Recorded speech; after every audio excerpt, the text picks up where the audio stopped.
היי, אני נועה, אני בת 25 ויצאתי לטיול לפני חודש אחרי תקופה ממש ארוכה של תרגולי יוגה בכיכר החטופים כל יום שישי.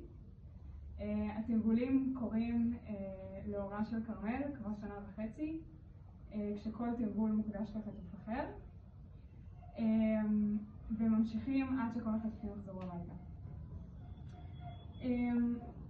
אני אקריא עכשיו טקסט שכתבה שי דיטמן, בת הדודה של כרמל, לכבוד היוגה ככה היום בשבילנו. אז ככה. כרמל חזרה מהודו פורחת ומלאה בשמחה ואהבה.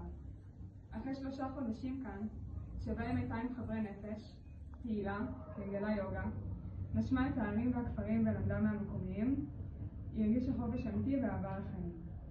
כרמל חזרה לארץ ב1 באוקטובר, וב6 באוקטובר ביקרה את ההורים בקיבוץ בארי.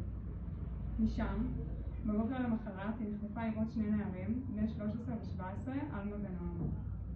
בתוך החושך, כרמל מצא דרך להעיר לאלמה ונועם שהיו איתה. אלמה אמרה עליה שהיא הייתה המלאך השומר שלהם בשבי. זה הכי כרמל שבעולם, לראות את מי שעומד מולך ולהיות עבורו מה שהוא צריך. מורה ליוגה. הם לא ידעו מי מהמשפחות שלהם בחיים, אז כרמל דמיינה איתם את רגעי השחרור של 3 ביחד. היא בחרה, גם בחוסר אונים ובחוסר שליטה, לקחת שליטה על הגוף והתודעה ולתרגל איתם יוגה. לתת להם תקווה שיצאו על חופש. אולי לתת להם תחושה של בית, כי גם אבא שלהם דורו הוא מורה ליוגה. אלמה ונועם החזיקו את התקווה עד היום ששחררו אותם בעסקה, וכרמל נשארה מאחור. כרמל לא יכלה משם לבחור שישחררו, כמו שאנחנו לא יכולים לבחור לשחרר את החטופים הנותרים, אבל אנחנו כן יכולים, כמוה, לראות את מי שזקוק לנו, להחזיק עבורם תקווה, ולבחור גם בקושי לקחת שליטה על עצמנו, כדי להיות עבור מי שזקוק לנו סולם זהב בקצה של בור.